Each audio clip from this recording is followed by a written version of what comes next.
Welcome back to another episode on the Doughty podcast.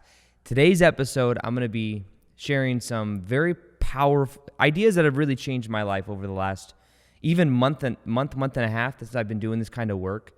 And it has to do with something that I wasn't even aware was underneath my own and inside my own energy. And it has to do with something that's called hidden trauma. And I want to show you how hidden trauma is blocking love, money, and success from your life. You may not even know it. And what I'm going to show you to do is the process that I'm using to release this stored energy that is blocking those full expressions and connections from coming into our life. And hidden trauma is something that I think so many people go through that have been through what is called a spiritual awakening. And most of you listening to this episode have been through that spiritual awakening. There's a lot of pressure that was created when you were young. And because of that pressure, it caused you to just catapult yourself to a new level, which is pretty cool. And it's a positive side of that negative situation that may have happened. And because of when we grew up and the way we grew up, there's certain traumatic experiences that we may have. And it doesn't always, traumatic, by the way, doesn't always mean doesn't have to be violent. Trauma could be that you were at a grocery store and you got lost and you couldn't find your mom. And in that moment you felt neglected or you felt abandoned. And now you may have a fear of abandonment. That could have been trauma. Could have been trauma that was literally stored inside of the body. And what happens is then in life, when we have these associations that we're not aware of, an association, like maybe you're not aware the next time you're in a grocery store and you can't find your friend or something like that, or could be something like the color that somebody was wearing of the lady, of someone when you were looking for your mom at the grocery store, triggers a certain fear inside of you. So it's not that we need to become aware of every single little association revolved around this trauma, but it's important to understand that based on the feeling that we get from trauma, and basically what trauma is it's locked up energy inside of our body that wasn't fully expressed. It was trapped. And when we learn how to release that trauma, we then let go of that old energy pattern. And we no longer have to attract things into our life to reflect that back to us. So one thing I wanted to do is I wanted to share a couple different things in my own life, times I've experienced some level of trauma and how I went about either healing it or what the meaning was to these different things. And before we get into that, though, I wanted just to take a second to hear a word from our sponsors. I'll just go right in and just say it. So the sponsor of today's episode, of course, is Organifi. Organifi is the high vibrational supplements that you see me use in here's a recipe that a lot of people have been asking for. That is amazing. Everyone on Instagram may see on my stories that I make this protein ice cream. It has only 300 calories in it. And it literally is like a huge tub of ice cream. And it's super good. And what you put in it is very simple. If you want it to be low-cal, I'm cutting right now, and a month ago, you probably saw I look very different. Can't really see under the shirt, but I'm cutting, which means I'm being aware of my calories, and I'm eating in what's called the calorie deficit, which I'm eating a little bit less calories than I'm consuming. And part of that means I have to have high volume of food so that I feel full. So one of that is this ice cream that I eat almost twice a day. It's only 320, 340 calories. And basically what it is, it's PB2. PB2 is like a powdered peanut butter. And you put this into a blender, a Ninja, a Vitamix, a smoothie blender, whatever. PB2. Then what you put in there is Organifi Gold, Organifi chocolate protein. And I will say the type of protein does make a difference. I've tried it with other ones before, and it does not taste the same. It has to be that I found that works best for me. So Organifi Gold, Organifi chocolate protein, which has 20 grams of protein, and you add that in there. You add in there a little bit of cacao powder, just 1 tablespoon. And then you could put a little bit of, what's it called? It's called coconut yogurt, just 3/4 of a cup of that. And then something called gar gum. Gar gum is what really makes it fluffy. And it turns it from like this into like this. And you put just a little bit of gar gum in there. And then you put a shit ton of ice. And then the ice, you blend it up for literally like 5 minutes. And literally it will come out. And I'll have like this huge bowl. It'll be a huge bowl of ice cream. And then I put these... it's healthy, gluten-free granola stuff on it, like high-protein granola. And I put that on top, and it's amazing. And it feels like dessert. It feels like you're cheating. But the main component of it is the Organifi. Huge fan of Organifi. I use their protein. I use the greens for energy. I use it every single day. I've got it in my pantry over there. And if you want 15% off, you go to Organifi.com/Aaron. That's Organifi.com/Aaron. You put in the code at the top, you get 15% off. That's Organifi, Organifi.com/Aaron, Aaron. Anyways, let's get back into the episode. So lately, here's what I've been doing. Here's how I've been learning about all this trauma stuff, by the way, too. I think I may have explained this in another episode, but I recently got it's like a masculine trauma coach. I guess that's how you could say it. He's been the coach of my buddy Drew for like 10 or 12 years. He's like he's the go-to guy for Drew. And recently I've been wanting to let go of old patterns. I've been wanting to look into my own shadow more so. So he recommended me to this guy who is the masculine shadow work. He's a badass guy. He knows what he's doing. And he sent me to him. I've had like 2 sessions technically, and he is explained a lot of the stuff that I'm sharing with you. Now, before I even go into my stories about myself, I want to explain kind of what he explained to you. Explained to me, just so you can kind of get the value of it, because these coaching sessions are not cheap, and I figure, hey, this is a way that I can add value to you by sharing with you what I learned from him. So the way he explained it is animals. I think I may have explained this in the podcast episode, but repetition can help wire it in. The way that animals respond to that of trauma is very different from the way that humans respond to trauma. The way that animals respond to trauma is when an animal is in a fight or getting chased, they will normally shake off the trauma after an altercation or experience. For example, a cheetah is chasing a gazelle. The gazelle gets away, or it gets one of the gazelle's friends, and the gazelle goes back to the herd. Now, before the gazelle goes back into the herd, what happens is it does this. It's almost like the herd mentality is there, the herd consciousness. And before it goes in, it starts spazzing out. It starts shaking. And the reason is before it goes back into its safety, it spazzes out so it doesn't bring that trauma into the group dynamic. How thoughtful of the gazelle, right? And when he was asking me these questions, he was like sharing with me these metaphors. And that's what, and when he told me this, I remember as well hearing Eckhart Tolle talk about ducks that release tension after they fight. So you have these 2 ducks that fight in a pond, and after they fight, they'll be swimming away, and then what they'll do is they'll do this thing with their wings, shoo, shoo, shoo, where they let go of the excess tension that was built up in their bodies from that fight. And what that means is that they're not carrying around that trauma. And now nature is very good at releasing this naturally. Not all animals, though. So the way to go, it's kind of like the lesson is shake off, feel the trauma, release the trauma before going back home or going back into safety or going back into the herd. We don't do that as humans, though, because we intellectualize things, we think about things. Now, he gave me another example, the example of a rabbit. And he said that what a lot of people do when they store trauma in their body, they have this hidden trauma, is they're very similar to a rabbit. Because rabbits do this. Now, this is what happens if a rabbit, let's say there's a rabbit that is in a valley, and the way that rabbits are trained is they're trained to look for shadows of hawks.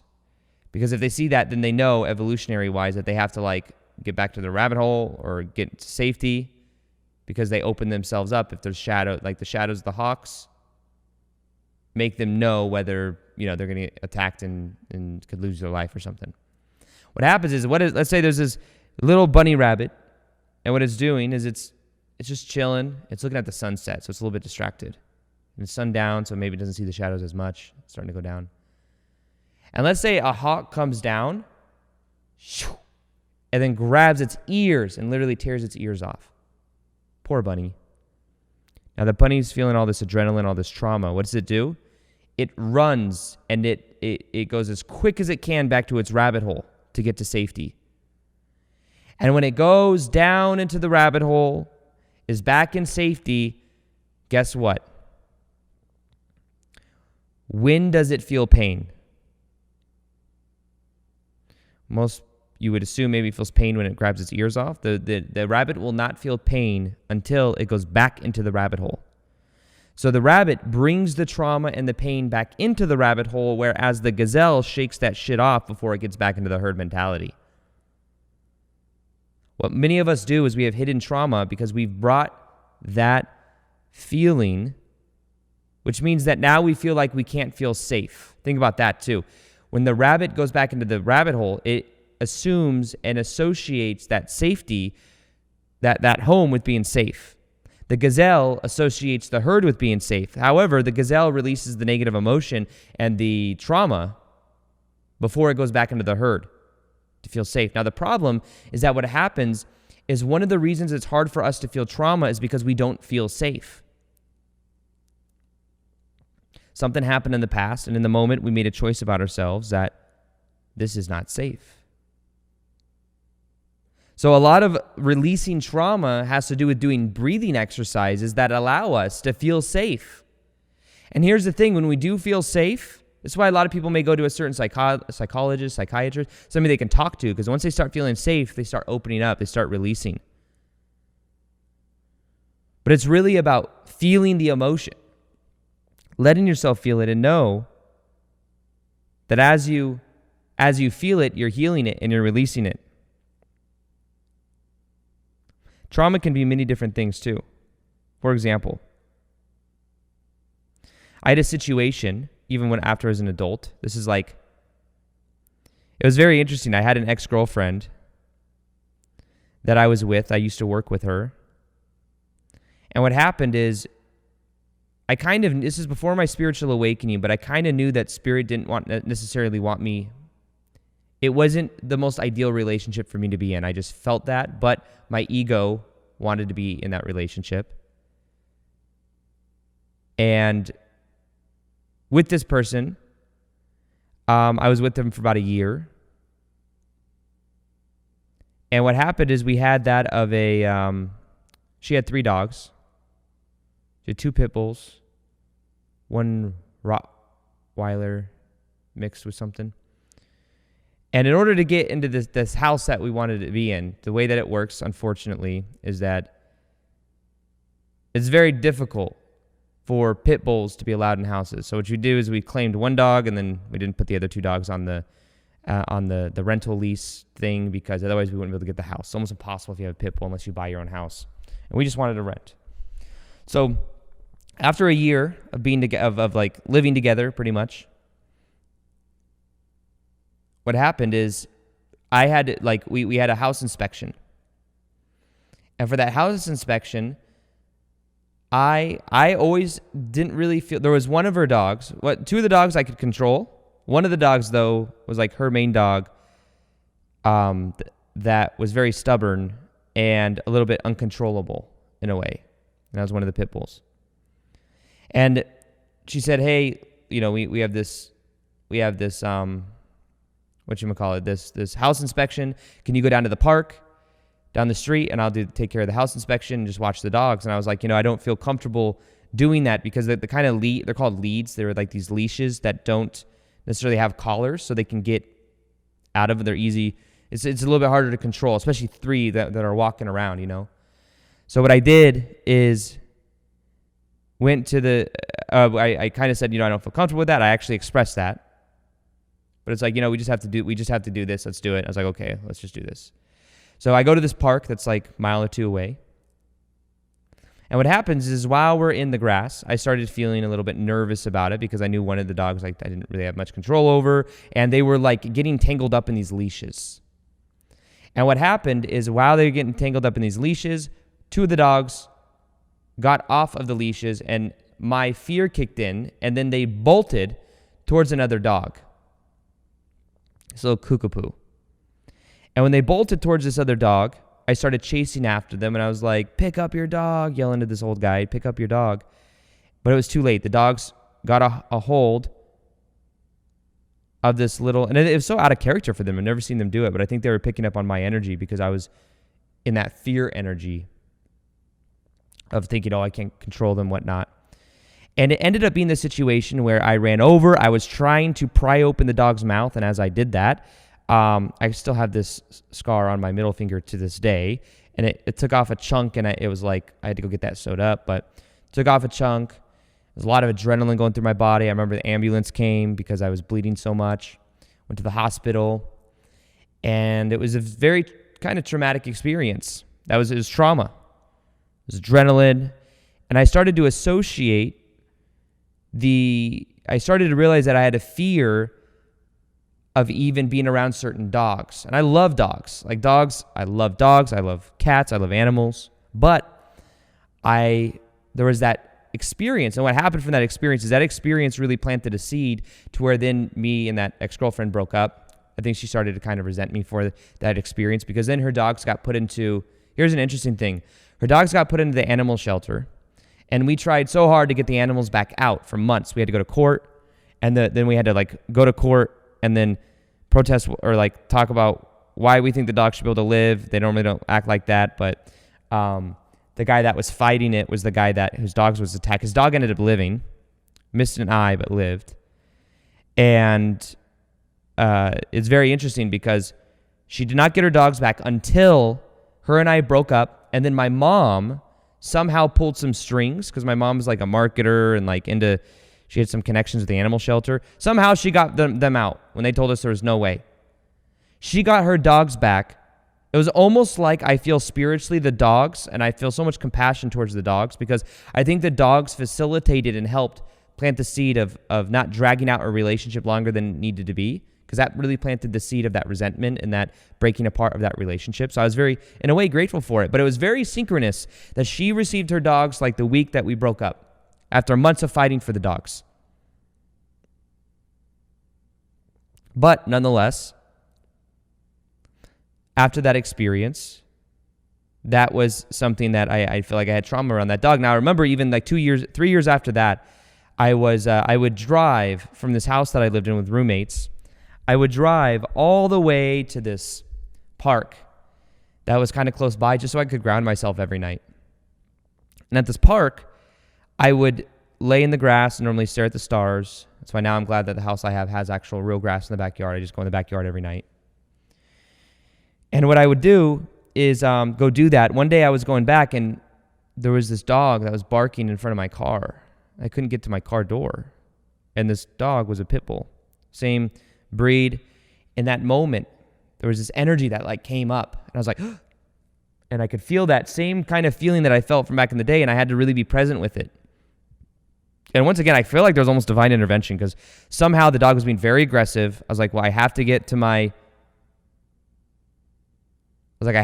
car door. So I ended up walking past the dog to get to my car door, and it didn't bite me or anything, but it was being very aggressive, and it looked like it was going to. Something held it back. Even if it was just the dog, then that's cool. But I remember feeling that same traumatic experience come up with the association with dogs. And then fast forward to literally last week. There's a golf course close to my house. And what I do at night, every night now, and I love doing this, is I go for like a mile or two walk. Normally 2-3 miles, actually. A walk at night. Normally like 7 or 8 at night. It's dark out already. And I was going along this golf course, and as I was walking, about halfway through this golf course, and it's in this like valley. So there's like this valley that's kind of sunken, and then there's these houses on a hill on either side. And I like walking it because some of the houses are really nice. So I like looking in their, not like being a creep or anything, but I like looking at like really nice houses. I've always had this thing with nice houses, nice backyards. It's very inspiring to me. So I like walking at night and just kind of like admiring the nice backyards, And as I was walking, I was like halfway down, and then all of a sudden, I see this dog. At least I thought it was a dog. And it was just staring at me, curious. And at that moment, I felt that same adrenaline rush that I felt with the old dog situation, because then I realized it was a coyote. It was not a dog. It was a coyote. And in that moment, I was like, what the fuck do I do? I had no idea what to do. Because I never, yes, I know about coyotes and stuff, but do coyotes attack humans? I don't know. Is there a whole how many are there? It's dark. It was super dark, so I could just see it, and I could see its eyes glowing, and it was like looking at me, and it was probably like 30, 40 feet away, but it was like curious, and it was like walking towards me, and like kind of creepy. Maybe that was my own projection. But in that moment, I was like, okay, I'm going to start walking the other way. I started walking the other way, but I was like, I don't want to run, because if I run or something, because I didn't know how many coyotes there were, and if I started running, then they might give them something to chase. And I found out later that when I looked it up online, it said do not run, because their predator thing kicks on. Mainly they attack dogs or humans with dogs, and they attack rabbits. There's a lot of rabbits in that area, so I could see why they'd be there. But turns out everything was fine. I relaxed, and I was able to really calm myself down on the way back. And just because you don't know, if you see 1 or 2 or 3 coyotes, like, I don't know, like maybe there's some people that would just total badass and they'd be like, fuck, I'm not afraid. But I didn't know what to do. It was the unknown, I guess, I was more afraid of. So anyways, the thing that I've had to learn how to do is to be very present with that energy, be very present with that adrenaline, that feeling, Of course, I got away okay. But it reminded me of that experience, like that one traumatic experience of the dogs back like 6 years ago was also related to that. And until you feel the trauma and let it go, it'll remain in the body. And in a way, what it does is it makes it so that we can't feel safe. And if we don't feel safe, then it's difficult for us to feel like we can be our full expression. And I think we'd all agree that when we're fully expressing ourselves, we open up new opportunities. We're more attractive. So think about attracting love into our lives. We attract love when we're being the most unapologetic version of ourselves. You know what I realize is sometimes I say unapologetic. Why would you have to apologize for being you to begin with? Sometimes I say that, I catch myself. I'm like, wait, that's insinuating that there's something wrong with just being ourselves. I guess it just means like not judging ourselves. But love, money, success, it's all a reflection of our self-expression and how much energy clearing we've done to allow ourselves to be the most expressed magnetic version of us. The more expressive you are, the more magnetic you are. The more magnetic you are, the more love, money, and success comes to you, and the more opportunity comes to you. So it's funny because as I've become more safe and I felt more safe, and the thing that my coach, the masculine coach guy, has been teaching me is how to do these meditations where I feel safe. I do this breathing technique where I breathe in and then I breathe out. And as I breathe out, I imagine surrendering to safety, knowing everything is safe. And as I do, this emotion comes up many times. And when this emotion comes up, guess what? I feel more expressive. I feel more free. And I can see how there's certain aspects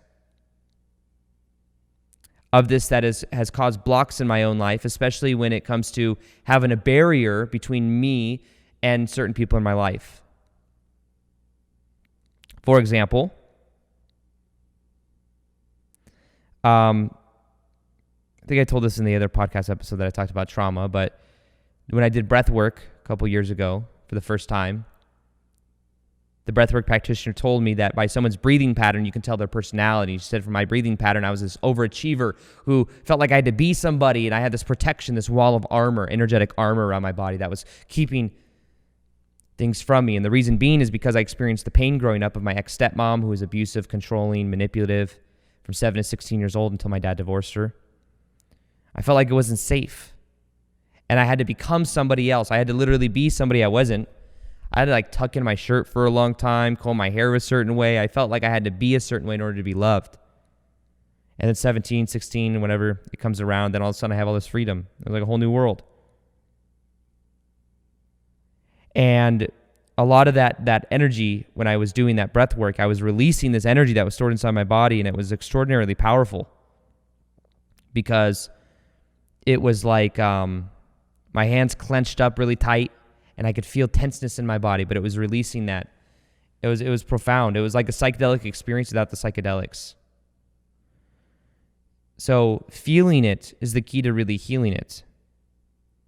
And breathing is one of the ways that you can invoke the energy. When you start bringing in so much oxygen, it makes it so that energy just flows through your body, and then it's easier for you to release it. So another traumatic experience I had, trauma can be many different aspects to it. When I was 17 years old, maybe 18 years old, honestly. I was over 18. So I was 18 years old. I was working at Hollister in Hollister and Clothes. And there was a guy that I worked with there that went to this rich kid school. And he was like, he had like access to mushrooms and weed.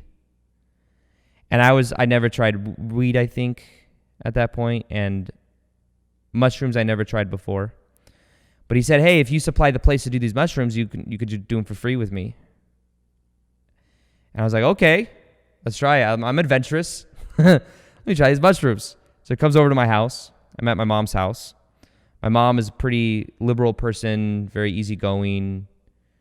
She was just in the garage on the phone, and I was with my brother and sister. We were watching like TV, and then him and I just went upstairs, and we had this baggie of mushrooms. And I was like, well, my mom has a high drug tolerance, so do I.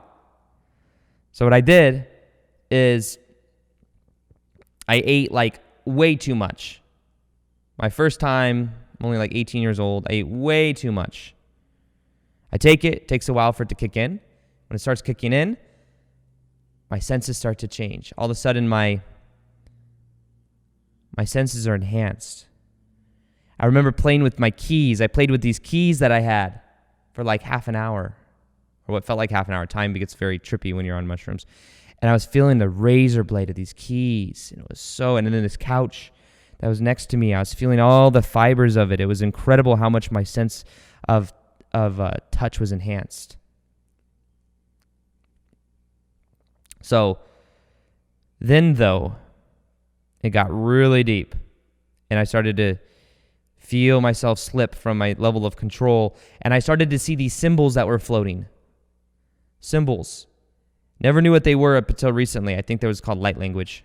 I saw these like light language symbols, and I was like, whoa, that reminds me of my mushroom experience a long time ago. And these floating symbols were floating around. And what they were was, I don't know, they were just these powerful symbols that it was like an abstract world. And when I closed my eyes, I would see this abstract world of these things floating. And it was very intuitive. It was very like this very intuitive sense. It was almost like my third eye was just popped open. When that happened, I started to kind of freak out. My mom was trying to help me. She was comforting me. She didn't make me feel guilty like I shouldn't have been doing that or anything, which is important, I guess, because you're super empathic when you're on mushrooms. I ended up falling asleep. 5 hours later, I woke up. And it was still, there was like an after buzz to it, I remember. But that in of itself felt like a traumatic experience. My body, there was like trauma that was leaked up to it. And it's an interesting thing because since that experience, I haven't been as visual as a person, even when I do certain plant medicines, whether that's ayahuasca or even mushrooms, which I don't do mushrooms as often. I do ayahuasca normally once a year in Costa Rica. But I was talking to my coach about this, and he explained to me that a lot of my sense of feeling safe, because in that moment it was out of control, I then had this, it was obvious to me that then part of my shadow was that then I felt afraid of going deep or stepping into the unknown again. Even when I do ayahuasca now, when I go into it, what happens is I don't go as deep as I could because I'm afraid of going too deep. I'm afraid of that traumatic experience on mushrooms. Now here's the thing, here's the thing my coach explained to me. The ego is afraid of dying. It's afraid of ego death. No, the ego isn't afraid of, we think the ego is afraid of death. The ego isn't really afraid to die as much as it's afraid of not coming back. So it kind of changes the way it's almost like you don't have to believe that your ego's not going to die when you go into experiences that may be new, unknown, even something where you got to let go, like doing like plant medicine. It's more so you have to just remember that you're going to come back and that it's safe. That's the important part of what I was really learning. So the ego, a lot of times we think as well, is bad. The ego is bad. Kill the ego. Ego's the enemy. Transcend the ego. The ego, we're going to have an ego as long as we're alive. The ego is like our avatar in this reality. And what is more powerful than resisting the ego or trying to like shame the ego is actually developing a relationship with the ego. Become more compassionate to the ego. You understand the ego. You observe the ego. You observe the emotion that comes up. So what I'm realizing about this whole idea, this whole understanding of trauma work, is that it's really about feeling safe and allowing the emotion to come up. This is what it reminds me of as well. Many of you know I'm a big fan of Bashar. Bashar is like, it's this esoteric thing. It's kind of like an Abraham Hicks thing, but like E.T. channeled through a guy named Daryl. But one thing he talks a lot about is Bashar says that the reason, like if we were to meet high vibrational beings, multidimensional beings, their vibration is so high that in order for us to even have communication with them, our vibration would have to raise to a level. And even from being in their presence, it would bring up all this shadow and all this thing that we haven't integrated yet. Because they're so integrated, it would make us have to do an integration, which then we would think is them making us feel negative emotion, when really it's just our vibration raising so much that it's bringing all this shit to the surface. So what happens is we then may have these negative experiences with them. They're negative, they're this, when really that's our own shit that's being projected at them for these high vibrational beings. Now, here's the thing that happens with trauma. As we allow ourselves to feel safe, as we allow ourselves to feel safe, we allow that emotion to come up, we then feel it and release it. It reminds me of that metaphor of the whole higher dimensional being thing, because it's like once we feel safe, we can then feel it and release it. That's the key to releasing trauma. And once we release it, guess what? We can be our most expressive selves. Money comes in easier than ever. Abundance comes in easier than ever. Love comes in easier than ever, because we don't have this wall of energy around our heart, this wall of energy around our body. But the key is to feel it. So there's exercises that you can do as well. If you go to my YouTube channel, type in Aaron Doughty trauma exercises. I have a video that is now live that you can go see that shows you this bioenergetic thing that I learned from this guy named Elliot Hulse. And you put your hands in your back and you do this thing where it really opens up your front. That's why when some people do yoga, it opens up trauma and opens up emotion. They may cry, they may whatever. But when I do these exercises, I either laugh, I cry, or I yell. It's anger, sadness, or grief. And then laughter is a way of releasing emotion as well. It's a playful child inside of me that couldn't really have fun growing up. Wasn't allowed to watch TV, wasn't allowed to have friends from 7 to 16 years old. It's like that part of myself that wants to come out and play. So releasing the hidden trauma is about, first off, acknowledging that it might be there. Remembering any experiences that may either be shut out, so really thinking about it. You know, one of the things that the coach asked me, he said, when do you remember when do you remember an experience when you were a kid where you felt safe? And it took me a minute to think about, but then I remembered just because my family wasn't really, after a certain point, wasn't really a touchy-feely family. You see how some people are just super touchy-feely? I think I craved that growing up, that nurturing. Because at a certain point it stopped. But it used to actually be there, I realized. My dad used to wrestle with my brother and I before my ex-stepmom came into the situation.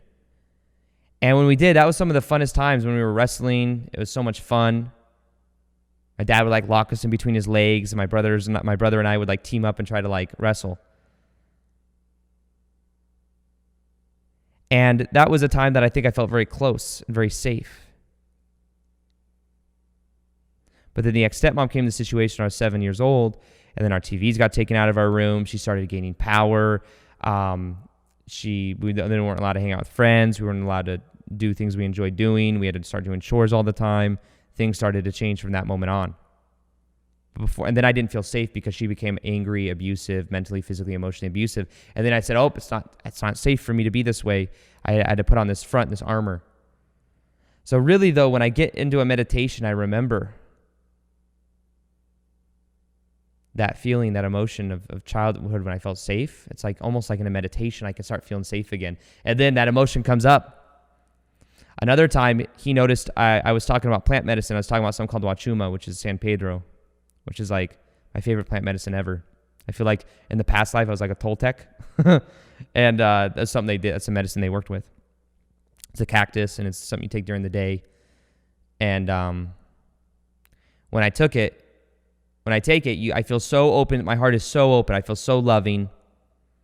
And when I was explaining to him how I felt, that was like when I felt warm. He's like, when have you felt warm, safe, and loving? And I was like, when I take wachuma, I always feel that in my heart. And I started explaining it, and then my facial muscles shifted. I started to relax. He could tell that I was feeling into that vibration. So I'm almost going to use plant medicine as a way of tapping into the energy of that heart-opening energy, and then feeling safe, and then allowing that emotion to come through.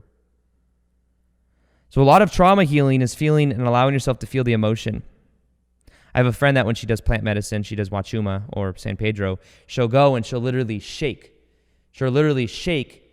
And that shaking is her releasing trauma. She'll like go lay down and shake, and it's release of trauma.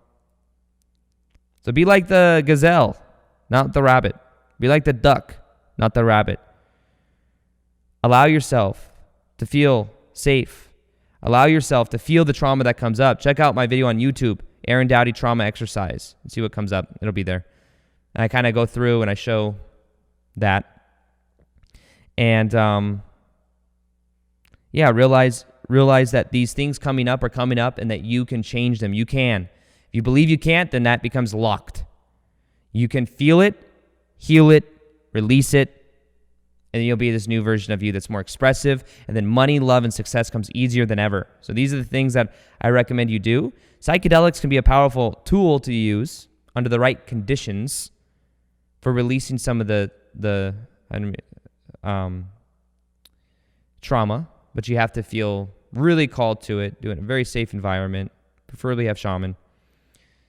And it's a way of also becoming aware of the ego and the subconscious repatterning. But this is the kind of work that I've been doing. So you guys let me know what you think of this. If you haven't already, could you do me a favor and review the podcast on iTunes? It means the world to me. It really helps the podcast grow. Share it on Instagram stories as well, and I'll be resharing those that share it. Let me know what you thought of this week's episode. And other than that, I hope you guys have a great day. I love you. And as always, peace, much love, and namaste.